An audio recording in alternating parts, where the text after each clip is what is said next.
मैं मौला अली शेर खुदा की चंद बातें आपके सामने बयान करूंगा। फिर उसके बाद इस प्रोग्राम से क्या पैगाम है, ये पैगाम इमाम हुसैन कॉन्फ्रेंस है, एक पैगाम आपको दूंगा। उसके बाद मैं अपनी तकरीर को ख़त्म करूंगा। हजरात, माँ बाप जितने अजमत वाले होते हैं, औलाद उतनी ही मर्तबे वाली होती है। माँ बाप जितनी शान वाले होते हैं, औलाद उतनी ही रुतबे वाली होती है। सहाबाई किराम का ये तरीक़ा था कि सहाबाई किराम हज़रत अली रज़ी अल्लाह ताला अन्हु से मोहब्बत फरमाते थे और हज़रत अली सहाबाई किराम से मोहब्बत फरमाते थे। हज़रत उमर फ़ारूक आज़म का ये तरीक़ा था कि वो अपने पास में हज़रत अली शेर खुदा को रखते थे और कोई फैसले की बात आती थी तो बगाहे बगाहे हज़रत अली शेर खुदा से भी फैसला फरमाया करते थे। हजरात गिरामी, एक रिवायत में आपको बताऊं, मदीने शरीफ के बाहर एक देहात के दो लोग आपस में लड़कर के आए और आए उमर फारूक आजम के पास में कि आप इंसाफ कर दीजिए। उमर फारूक आजम के बराबर में अली शेर खुदा बैठे हुए थे। हजरात गिरामी, हजरत उमर फारूक आजम ने कहा, तुम्हारा झगड़ा किस बात पे हुआ है? उन्होंने अपनी बातें बयान की। हजरत उमर फारूक आजम ने अली शेर खुदा से फरमाया, अली, इनका फैसला तुम करो। उन दोनों में से एक शख्स की जुबान से एक जुमला निकला, ये हमारा फैसला करेंगे। बस इतना कहना था कि उमर फारूक आजम अपनी कुर्सी से उतरे और उस शख्स का गिरेबान पकड़ के कहते हैं, तू इनको जानता है, ये कौन है? कहा, आप बताइए कौन है? कहा, ये वो है जिनके लिए नबी ने फरमाया है, अना मदीनतुल इल्मी व अलीयुन बाबुहा, मैं इल्म का शहर हूँ और अली उसका दरवाजा है। तू इनके जिनके बारे में नहीं जानता, अरे ये वो है जो तेरे भी मौला हैं और जो तमाम मोमिनीन के मौला हैं। अली शेर खुदा के मौला होने पे किसी को एतराज नहीं, क्योंकि इसका सबूत नस्से कतई से साबित है। इसका सबूत मदीने वाले मुस्तफ़ा ने दे दिया है, इसका सबूत हदीस पाक से है। अब जरा अली शेर खुदा के इल्म के ताल्लुक से आप सुन लो। यहूदियों ने अली शेर खुदा को रास्ते में अकेला आते हुए देखा। बोले, कौन हो? कहा, मैं अली हूँ। बोले, क्या तुम्हारा ही नाम अली है? फरमाया, हाँ, मेरा ही नाम अली है। बोले, ए अली, जरा ये बताओ, क्या तुम्हारे नाम का कोई और भी है? कहा, इस वक्त पूरी दुनिया में सिर्फ एक ही अली है और वो मैं हूँ। बोले, तुम्हारे लिए ही नबी ने फरमाया है, अना मदीनतुल इल्मी व अलीयुन बाबुहा, मैं इल्म का शहर हूँ और अली उसका दरवाजा है। फरमाया, हाँ, मेरे ही बारे में फरमाया है। बोले, क्या कोई सवाल आपसे कर लें? बोले, क्या हम आपसे कुछ पूछ लें? अली शेर खुदा ने फरमाया, पूछ, क्या पूछना चाहता है? यहूदियों ने 12 सवाल किए थे, 12 सवाल। और एक ने कहा, जरा ये बताओ अली, वो एक कौन है जिसका दूसरा कोई नहीं? अली शेर खुदा फरमाते, वो एक अल्लाह है जिसका दूसरा कोई नहीं। बोले, अली, वो 2 बताओ जिसका तीसरा कोई नहीं। फरमाया, वो 2 दिन और रात है जिसका तीसरा कोई नहीं। आपका ईमान ताज़ा हो जाएगा। बोले, अली, जरा ये बताओ, वो 3 कौन है जिनका चौथा कोई नहीं? अली शेर खुदा फरमाते हैं, वो लौह कुर्सी कलम है। कहा, जिसका चौथा कोई नहीं। बोले, अली, वो 4 बताओ जिसका 5वां कोई ना हो। अली शेर खुदा फरमाते हैं, वो 4 तौरात, ज़बूर, इंजील, कुरान मजीद, वो अल्लाह की किताबें हैं जिसका 5वां कोई नहीं। बोले, अली, वो 5 बताओ जिसका 6था कोई ना हो। अली शेर खुदा ने फरमाया, वो 5 वक्त की नमाज है, फजर, जोहर, असर, मगरिब, इशा, जिसकी 6ठी कोई नहीं। बोले, अली, जरा ये बताओ, वो 6 बताओ जिनका 7वां कोई ना हो। अली शेर खुदा फरमाते हैं, 7 के बारे में पूछ रहा है। कहा, हाँ अली, 7 बताओ। फरमाया, वो काबे के तवाफ हैं जो 7 हैं। बोले, अली, जरा वो 8 बताओ जिसका नमा कोई ना हो। अली शेर खुदा फरमाते हैं, वो 8 अर्श के पाए हैं जिन्हें फरिश्ते पकड़े हुए हैं। बोले, अली, वो 9 बताओ जिसका 10वां कोई ना हो। अली शेर खुदा फरमाते हैं, वो 9 स्वालेह अलैहिस्सलाम के 9 बागी उम्मती हैं जिनका 10वां कोई नहीं। फरमाया, वो हजरत अली शेर खुदा हर सवाल का जवाब देते जा रहे हैं। अब यहूदी कहते हैं, अली, वो 10 बताओ जिसका 11वां कोई ना हो। अली शेर खुदा फरमाते हैं, वो 10 के बारे में पूछ रहा है। मेरे आका का उम्मती अगर कोई तवाफ करते वक्त या कोई रुकन भूल जाए तो 3 रोजे मक्के मदीने में रख ले और 7 रोजे अपने घर वापस जाकर के रख ले।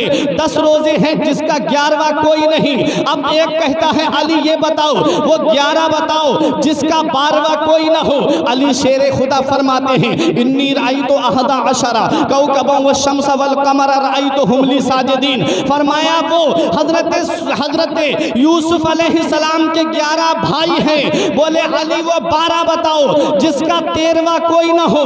अली शेर खुदा फरमाते हैं वो 12 के बारे में पूछ रहा है, अरे सुन ले मेरे आका जिस तारीख में तशरीफ लाए हैं वो तारीख 12 है हजरात गिरानी। अब एक यहूदी कहता है अली बताओ हाथी कैसे बना? फरमाया वली की मुखालिफत की अल्लाह ने हाथी बना दिया। बोले अली ये बताओ बंदर कैसे बना? फरमाया नबी की मुखालिफत की अल्लाह ने बंदर बना दिया। अब एक कहता है अली जरा ये बताओ, ये तो हर सवाल का जवाब दे रहे हैं, ये तो हर सवाल का जवाब देते जा रहे हैं। एक ने कहा अली ये बताओ मेंढक बोलता है तो क्या कहता है? हजरत अली फरमाते हैं मेंढक बोलता है तो कहता है सुभान रब्बियल आला। एक कहता है अली ये बताओ मोर बोलता है तो क्या कहता है? अली शेर खुदा फरमाते हैं मोर पहले नाचता है, उसके बाद अपने पंखों को देखता है, उसके बाद अपने परों को देखता है, और जब पैरों पे नजर जाती है तो कहता है अल्लाहु समद अल्लाहु समद। अली शेर खुदा ने हर सवाल का जवाब दे दिया। अब यहूदी परेशान हो गए, आपस में मशवरा करते हैं कौन से सवाल पे अली को घेरा जाए, कौन सा सवाल ऐसा है जो अली से किया जाए और अली उसका जवाब ना दे सके। एक ने कहा मैं अली से एक सवाल करता हूं, और वो सवाल भी ऐसा था प्यारो जरा सुनो तो सही। एक ने कहा अली ये बताओ कौन से जानवर अंडे देते हैं और कौन से जानवर बच्चे देते हैं? ये सवाल था अली शेर खुदा से। अब अली शेर खुदा ने फरमाया मैं नमाज पढ़ने जा रहा हूं, मैं नमाज पढ़ के आऊंगा तब तेरे सवाल का जवाब दूंगा, वक्त कम बचा है। बोले अब अली फंस गए, अब अली घिर गए, अब अली हमारे पास से जाना चाहते हैं। एक बोला जाने नहीं देंगे जब तक सवाल का जवाब नहीं दोगे। अली शेर खुदा को जलाल आ जाता है। अली शेर खुदा फरमाते हैं अरे कान खोल के सुन ले, जिनके कान बाहर हैं वो जानवर बच्चे देते हैं, और जिनके कान अंदर हैं वो अंडे देते हैं। देख ले शार्क मछली कितनी बड़ी है, अली का फरमान है कि वो अंडे देती है, और खरगोशनी कितनी छोटी है, अली का फरमान देख ले वो बच्चे देती है। नारे तकबीर, नारे रिसालत, नारे हैदरी, नारे कादरी, चमन चमन कली कली, चमन चमन कली कली, नारे तकबीर। सुभान अल्लाह बहुत। महफिल में आज दोस्तों रंगत अली की है, महफिल में आज दोस्तों रंगत अली की है, क्योंकि मेरी जुबान पे मिदहत अली की है, और जन्नत की आरजू रखे बुग़्ज़े उमर के साथ, क्या जानता नहीं है कि जन्नत अली की है। सुभान अल्लाह बहुत जिंदाबाद। आज़म अपने पास में बिठाया करते थे, क्यों बिठाते थे? क्योंकि जानते थे कि ये वो अली हैं जिनके बारे में नबी ने फरमाया है कि अली उसका दरवाज़ा है। और कैसा इल्म था प्यारे, अली शेर खुदा का पेट जो था वो बड़ा हुआ था। एक बच्चे ने कहा आपका पेट बहुत बड़ा हुआ है, मुस्कुरा के फरमाते हैं बच्चे तुझे क्या पता, इस पेट के अगले हिस्से में इल्म है और निचले हिस्से में खाना है। वो हजरत अली शेर खुदा का इल्म है प्यारे। यही अली शेर खुदा की मैं बात बता रहा हूँ। उसके बाद में मैं आपके सामने करबला का वो खूनी मंजर भी बयान करूंगा, जरा जहन को करीब करो। अब एक हदीस सुनो और अपना ईमान ताज़ा कर लो। हदीस पाक क्या है? नबी इरशाद फरमाते हैं मन अहब्बा यानिल हसन वल हुसैन काना फी दरजती फिल जन्ना। तर्जमा सुनेंगे ईमान ताज़ा हो जाएगा। नबी फरमाते हैं मन अहब्बा, जिसने मोहब्बत की इन दोनों से, यानी अल हसन वल हुसैन, हसन और हुसैन से, नबी फरमाते हैं काना मई फी दरजती फिल जन्ना। नबी ने इरशाद फरमाया वो जन्नत में मेरे दर्जे में होगा। आपने फी दरजती का मतलब नहीं समझा। अगर फी दरजती का मतलब समझ लेते तो एक भाई भी सुभान अल्लाह जरूर कहता। हर भाई की जुबान पे सुभान अल्लाह के कलिमात होते। फी दरजती, नबी के दर्जे में। एक हदीस अलग है कि नबी ने फरमाया मैं, मेरी बेटी फातिमा, अली, हसन और हुसैन एक दर्जे में होंगे। लेकिन नबी की एक दूसरी हदीस सुनो, फरमाते हैं जो इनसे मोहब्बत करे, यानी हसन और हुसैन से, हजरत फातिमा से और हजरत अली से, नबी फरमाते वो मेरे दर्जे में जन्नत में होगा। और नबी का दर्जा जन्नत में कितना ऊंचा होगा, नबी का मकाम जन्नत में कितना ऊंचा होगा, जरा एक रिवायत से आप सुन लो। नबी का मकाम जन्नत में इतना ऊंचा होगा कि अंबियाए किराम नबी के महल को, नबी के दर्जे को ऐसे देखेंगे जैसे जमीन पे खड़ा होने वाला आसमान पे तारों को देखता है। सुभान अल्लाह। जमीन पे खड़ा होने वाला आसमान पे तारे देखता है। नबी करीम सल्लल्लाहु अलैहि वसल्लम का मकाम जन्नत में उससे भी बुलंद होगा, उससे भी ऊंचा होगा। और जो इनसे मोहब्बत करे, नबी फरमाते हैं वो मेरे दर्जे में होगा।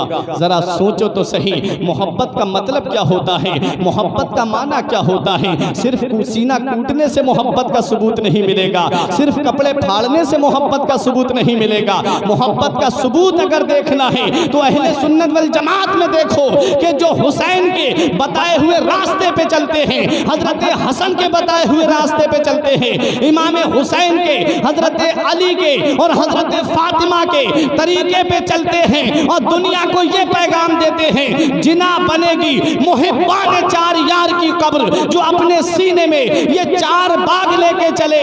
तेरे गुलामों का नक्शे कदम है राह खुदा, वो क्या बह सके जो ये सुराग लेके। सुभान अल्लाह, जिंदाबाद जिंदाबाद। हम अहले सुन्नत वल जमात हैं। एक मुल्ला अली कारी तफसीर कबीर के हवाले से, इमाम फखरुद्दीन राजी अलैहि रहमा के हवाले से एक रिवायत नकल फरमाते हैं नहनो माशरु अहले सुन्नत वल जमात,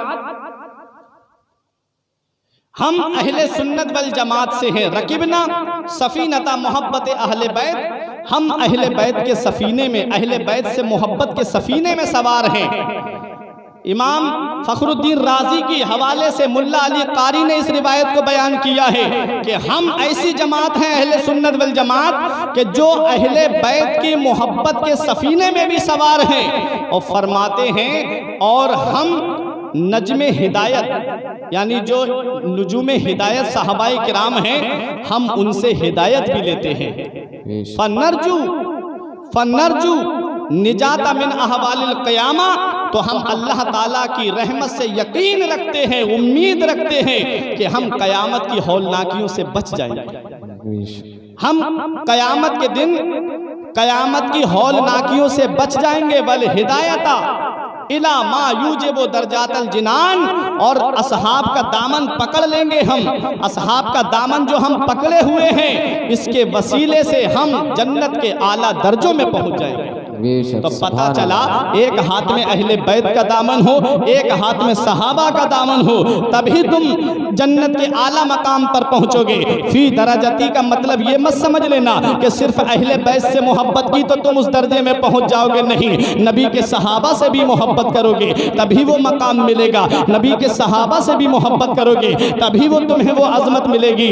याद रखो प्यारे मुसलमानों, हम अहले सुन्नत वल जमात ने बरेली के इमाम के शेर को अपना शिआरे जिंदगी बना लिया है। आला हजरत ने फरमाया है, अहले सुन्नत का है बेड़ा पार असहाबे रसूल, नज्म है और नाव है इतरत रसूलुल्लाह की। बेशक सुभान अल्लाह, हदीस पाक और सुनो, मेरे आका हुजूर सल्लल्लाहु ताला अलैहि वसल्लम, मेरे आका हुजूर सल्लल्लाहु अलैहि वसल्लम ने इरशाद फरमाया, हदीस पाक है, उसकी तर्जमानी कर रहा हूं, जहन को करीब करें, मकाम देखें अहले बैत का कि जो जिस्म मेरे आका का जिस मिट्टी से लगा हुआ है, उस मिट्टी के बारे में तमाम मुहद्दिसीन अहले सुन्नत का इजमा है कि वो मिट्टी अर्शे आज़म से अफजल है। जिस मिट्टी से मेरे आका का जिस्म शरीफ लगा हुआ है, जो मज़ार मुक़द्दस है, जो कब्र मुबारक है, वो जिससे मेरे आका का जिस्म मुबारक लगा हुआ है, वो मिट्टी अर्शे आज़म से अफजल है।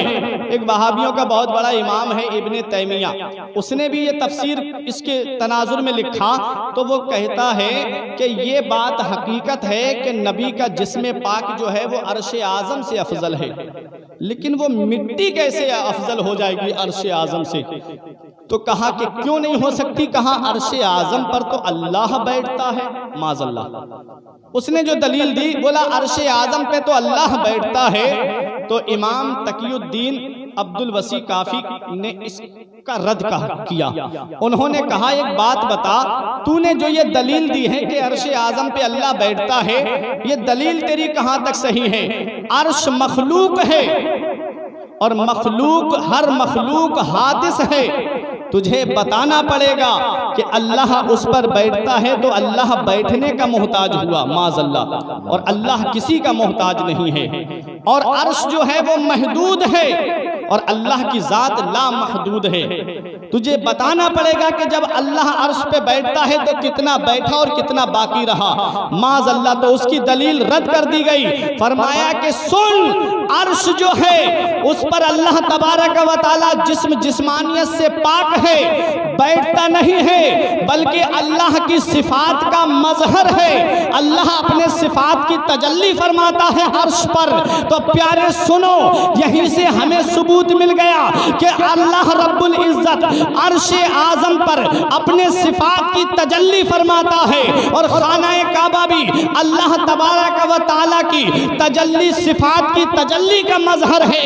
लेकिन मुस्तफ़ा की ज़ात वो ज़ात है, मेरे नबी की ज़ात वो ज़ात है जो सिफात का मजहर नहीं है बल्कि अल्लाह की ज़ात का मजहर है। बेशक, सुभान अल्लाह, सुभान अल्लाह। अब जो जिस्म से मिट्टी लग जाए, वो मिट्टी खानाए काबा से अफजल हो जाए, वो मिट्टी अर्श आज़म से अफजल हो जाए, तो मुझे कहने दो सेथल के जिंदा दिल मुसलमानों, सिर्फ मिट्टी मस हो जाए तो वो खानाए काबा से अफजल हो जाए, अर्श आज़म से अफजल हो जाए। तो वो फातिमा ज़हरा जिनके लिए नबी ने फरमाया फातिमा तो बिदअतुम मिन्नी, फातिमा मेरे जिगर का टुकड़ा है, वो हसन और हुसैन, वो इमाम हुसैन जिनके लिए नबी ने फरमाया हुसैन मिन्नी व अना मिन हुसैन, हुसैन मुझसे है और मैं हुसैन से हूँ। और तिरमिज़ी शरीफ की हदीस पाक भी सुनो, अली मिन्नी व अना मिनहु, अली मुझसे है और मैं अली से हूँ। बरेली का इमाम पुकार के कहता है, क्या बात रजा उस चमनिस्ताने करम की, क्या बात रजा उस चमनिस्ताने करम की, ज़हरा है कली जिसमें हुसैन और हसन। बेशक, नारे तकबीर, नारे रिसालत, नारे हैदरी, नारे कादरी, नारे तकबीर, सुभान अल्लाह, सुभान अल्लाह। बहुत ज़हरा है कली जिसमें हुसैन और हसन फूल। माँ बाप जितनी अजमत वाले होते हैं, औलाद उतनी ही मर्तबे वाली होती है। माँ बाप जितनी शान वाले होते हैं, औलाद उतनी ही शान वाली होती है। कौन हुसैन है? वो हुसैन जिन्हें सिद्दीक की सदाकत का पैकर कहा जाए, वो हुसैन जिन्हें फारूक आज़म अशिद्दाउ अलल कुफ़ार की शमशीर बरहिना कहा जाए, वो हुसैन जिन्हें रहमो करम में ज़ुन्नूरैन जामिउल कुरान का मजहर आदम कहा जाए, वो हुसैन जिन्हें बहादुरी में अली शेर खुदा की शुजाअत के नाम से याद किया जाए, वो हुसैन जिन्हें कुरान का मुहाफिज कहा जाए, वो हुसैन जिन्हें शरीयत का मुहाफिज कहा जाए, वो हुसैन जिन्हें इस्लाम का मुहाफिज कहा जाए, वो हुसैन जिन्हें इस्लामी लश्कर का सिपह सालार कहा जाए। कहाँ कहाँ देखोगे उस हुसैन को? हुसैन के नाम में 4 हर्फ आते हैं, हाँ, सीन, या, नून, लेकिन ये चारों हर्फ अलग अलग पैगाम दे रहे हैं। हाँ ने कहा हक वाला हुसैन, सीन ने कहा सजदे में सर कटाने वाला हुसैन, या ने कहा याद खुदा में रहने वाला हुसैन, नून ने कहा नाना की उम्मत को बचाने वाला हुसैन।